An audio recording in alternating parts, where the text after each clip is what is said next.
Look out all you hippies, you ain't as sharp as me. It ain't about the tripping but the sexuality. I'm talking about one of the most remarkable albums from Prince, his fifth studio album. The album that is known as 1999.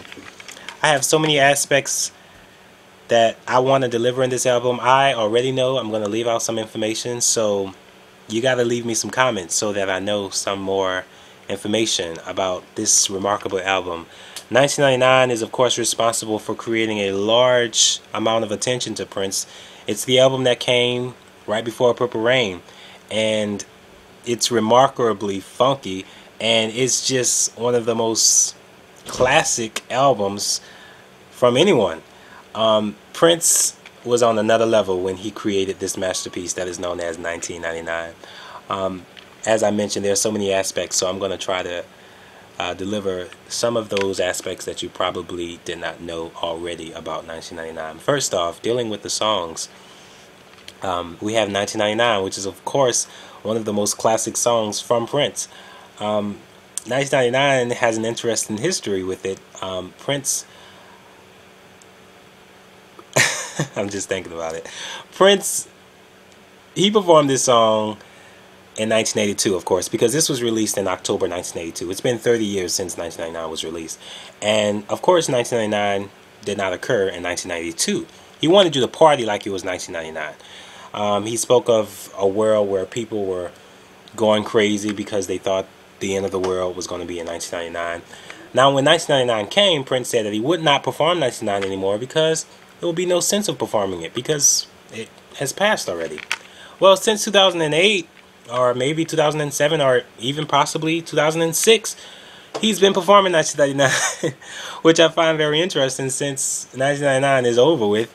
But maybe it's because it's a party song and he just wants to bring the funk. And it's a funky song. You hear that? Dun, dun, dun, dun. It's funky. Then we have Little Red Corvette, which is, of course, one of Prince's most creative works, in my opinion. It's very lyrically amazing, lyrically brilliant. It's brilliant in terms of his lyricism. Prince is speaking about a girl being too fast. In comparison, she's like a little red Corvette, and he's like, slow down, you're moving much too fast. I love how he's performed this song recently by having the crowd say slow down, and Prince is on fire whenever he performs this song. It's just remarkable. It's said that Prince wrote this song in a dream, and he formulated its full detail over the course of some days after the dream. So that's pretty interesting if you didn't know. Dez Dickerson does one of the most remarkable guitar solos, of course, so much respect to Dez for that awesome guitar solo. Delirious reminds me of a circus. It's just swing. Dun, dun, dun, dun, dun. You know, it's just, you do the Kelton dance when you listen to it. Delirious is just delirious. It's crazy. Then we have Let's Pretend We're Married. Let's Pretend We're Married is one of the most explicit songs by Prince. Therein, Prince says, I sincerely want the taste out of your mouth. And yeah, he's very explicit here. But it's fun. It reminds me of Tick Tick Bang kinda. It's heavy synths, very heavy production, but it's a remarkable track. Very explicit though. Then we have Dance Music Sex Romance, one of the funkiest songs Prince has ever done. You hear that dun dun dun dun dun dun dun dun, and then you hear this bass, and Prince debuts the scream that I talked about in Controversy, that he kind of worked on in Controversy. He does his "ow!" Don't impersonate me, but you know, only Prince can do that scream, and then you know you are all ready to party, and you just, everybody, ooh, dance, music, sex, romance.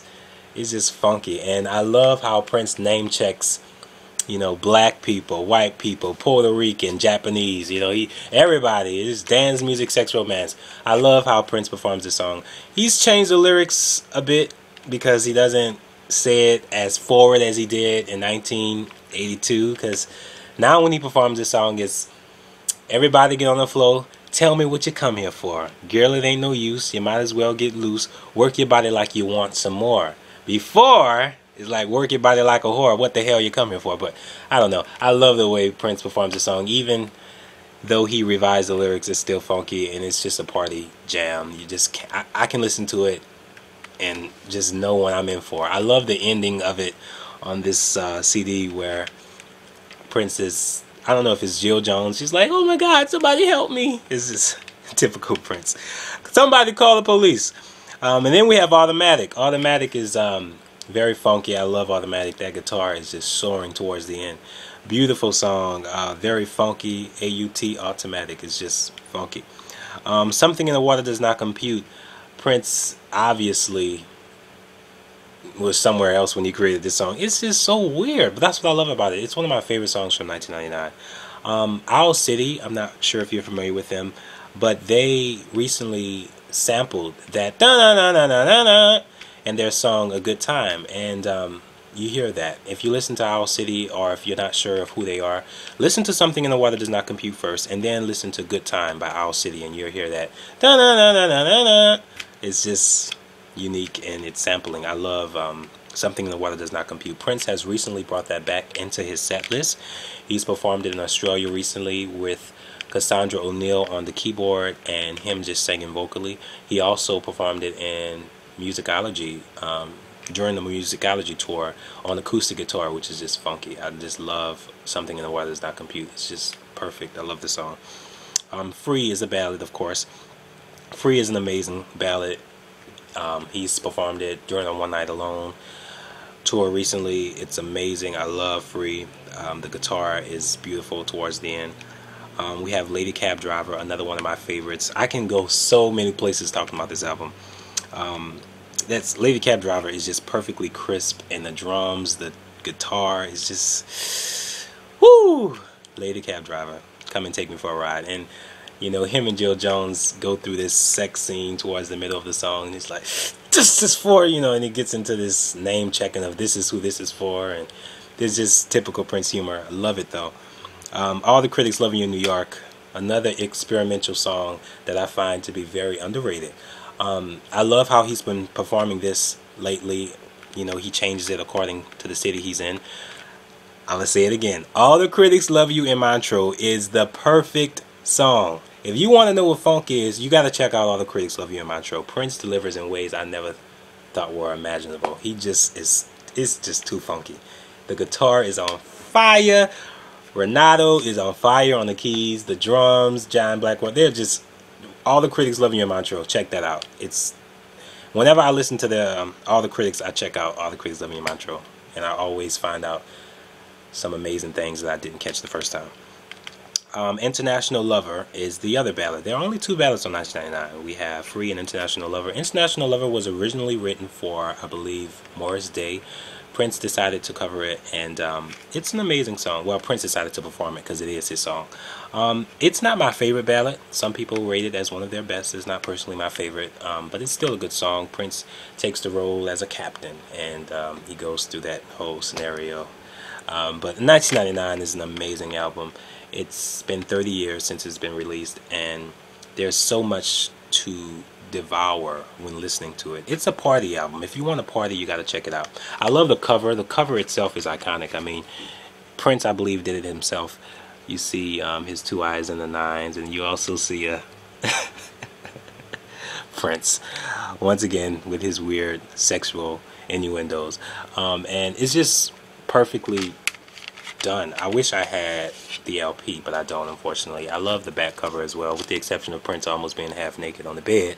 But the heart on the floor, and the little moonlight sky up above the buildings is just iconic. You know, when you listen to 1999, you have a sense that Prince was just at the top of his game. And then when you think about all of what was going on around the time, we have The Time and Vanity 6. He had so much creative power around this time. It's crazy. And the album itself has impacted so many people. When you think of Questlove, who always mentions 1999 as being one of the most remarkable albums. And then you have people like Owl City sampling him. And, you know, 1999 just went so many places. And obviously it's a special place for Prince as well. He performs pretty much everything from this album, with the exception of Let's Pretend We're Married. You know, that's where he gets explicit. And I don't think he'll bring that in, possibly because it's a bit too sexual, well, if that's even possible for Prince. But he hasn't performed Let's Pretend We're Married or Automatic. Snippets he's done in 2007 with Automatic, Lady Cab Driver, and International Lover. and Free. I don't think he's done it since One Night Alone, but pretty much everything else he's been performing it. 1999 itself is such an interesting party song. When he wrote it, it said that it was all in harmony, and Prince eventually divided it into sections. Also, what I find amazing about this song is that he decided to create a new master. You know, he has 1999 the new master, and I don't know why he did that, but you know, it's funky. You know, well, okay, the new master isn't my favorite, but I do love Rosario Dawson's speech that she gave. But I don't know why he did the new master, because it was fine. It was fine on his own, but nevertheless, 1999 is a remarkable album. Please share with me some of your favorite moments from this album. Were you around to experience the tours that he had? Vanity 6 in the time opened up for 1999. Prince's style around this time was very funky too. You know, he had this type of turtleneck thing going on, and of course the long purple jackets and the buttons on his pants and on his blazers. It's just an incredible funky time when you think of what Prince was doing around this time. All of these songs stand the test of time, simply because they're just created with perfect quality. I just think, when I think of Lady Cab Driver with its crisp sound and the drums and the guitars, it's on fire. It's perfect. And Dance Music, Sex, Romance, and just everything about this album is beautiful. 30 years since it's been released, and once again, as I mentioned, this is the album where Prince really became a force to be reckoned with. In 1982, and it's a large solo recording by Prince, and when you think about it, you just are mind blown about the significant details in 1999. So share with me some of your favorite moments from this. I don't want to go on a tangent. I'm sure I've missed out some points, but I really would love to know what you think on 1999 and its power. I mean, it's one of the most influential albums. It's been said, don't quote me, but it's been said that Quincy Jones took this album and played it to Michael and whatnot to hip him on some of the sounds and the synths around this album. Now that's a quote that I'm not really sure is verified, so don't quote me. But obviously it's an inspirational album, and it's done so much for music. When you listen to it, it's just a mind-blowing album. And as I mentioned, it's a party album. If you want to party, if you want to dance, check it out. Dance Music, Sex, Romance. That's what pretty summarizes. That title, Dance Music, Sex, Romance, pretty much summarizes this album. It's dance, it's music, it's sex, and it's romance. So tell me what you think. I appreciate you. I want to thank Dr. Funkenberry for giving me a shout out to his Twitter followers. I appreciate it, Doc. Thanks to Caitlin for creating the intro for these videos, and thanks to the org again. You guys are so awesome. I appreciate every comment and coming to my channel. Babylon Seeker, once again, I appreciate you. All of you guys are so nice. I don't want to start giving any names because I'm gonna miss somebody. I'm sure I missed you, but I haven't forgotten. Thank you. It's all for love. This is Jesse. Peace and be wild. And I was about to say something crazy. I was about to say one of the lyrics to DMS Aura, but I don't want to say that. But it was kind of crazy. You know how Prince, whatever. 1999, amazing album. Tell me what you think. Peace. Peace and be wild.